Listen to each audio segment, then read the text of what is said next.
The afternoon sun hung low over the quiet two-lane road, stretching long shadows across the pavement as cars drifted by in a steady, lazy rhythm. It was the kind of day where people drove slowly, windows down, music soft. Marcus was one of those people. A calm man, soft-spoken, heading home from work in his silver sedan. Nothing unusual, nothing alarming, just a man driving home. He didn't expect trouble. But trouble found him anyway. A police cruiser appeared behind him, flashing lights firing up without warning. Marcus pulled over immediately. He wasn't speeding. He wasn't weaving. He wasn't doing anything wrong. Still, his heart thumped hard in his chest because he knew stories like this never ended smoothly. The officer stepped out of the car with purpose, shoulders tense, jaw tight. He walked toward the driver's window with the look of someone already angry, already convinced of something, already searching for a reason to explode. Marcus lowered the window and kept his hands where they could be seen. The officer didn't greet him, didn't explain the stop, didn't offer a single polite word. He simply leaned forward with cold eyes and asked a question Marcus had heard too many times in his life. "What are you doing around here?" Marcus blinked, confused. "Just driving home."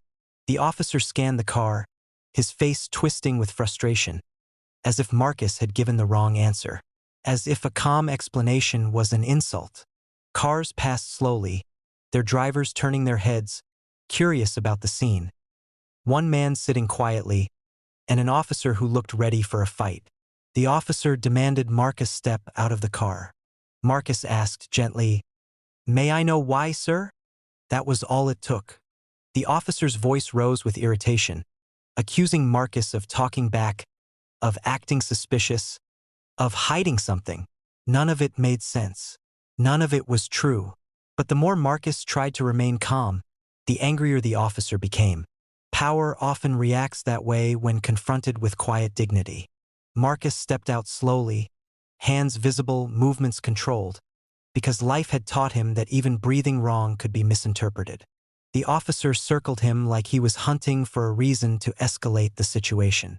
A crowd began to gather, people recording with their phones, whispering, shaking their heads. They could see everything clearly: the disrespect, the humiliation, the injustice. Marcus said nothing now. He simply stared at the ground and endured the verbal blows. He knew talking would only make it worse. He knew staying calm was the only shield he had. But then something unexpected happened. Another police cruiser pulled up. A woman stepped out, older, composed, and clearly higher ranked. She approached the scene with measured steps, observing silently before speaking. Her eyes caught the trembling in Marcus's hands, the fear behind his forced calm, the aggressive posture of the officer, the unnecessary tension. She had seen this pattern before.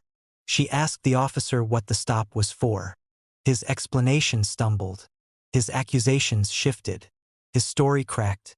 And the more he talked, the more obvious the truth became. There was no reason for the stop. No broken law. No suspicious behavior. Nothing.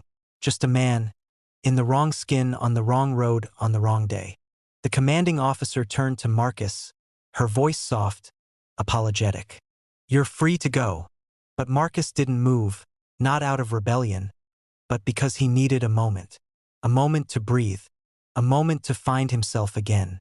The officer who detained him grew defensive, trying to justify his behavior. But the commanding officer didn't want excuses. She demanded accountability. In front of everyone, cameras rolling, eyes watching. She removed him from duty on the spot pending investigation. His face went pale with shock. Marcus didn't cheer. He didn't gloat. He didn't even speak. He simply looked at the woman who defended him and nodded with quiet gratitude. The crowd murmured in approval. Some clapped. Some comforted him. And just like that, a situation that could have ended in tragedy instead ended in truth. As Marcus drove away, the sun had begun to set, painting the sky with gold and orange, as if the world itself wanted to give him a peaceful ending. But the lesson lingered in the air.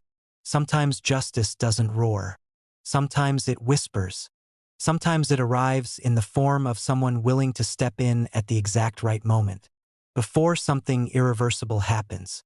And sometimes, the quiet man who never raised his voice becomes the strongest person in the story. If stories like this touch your heart, stay close.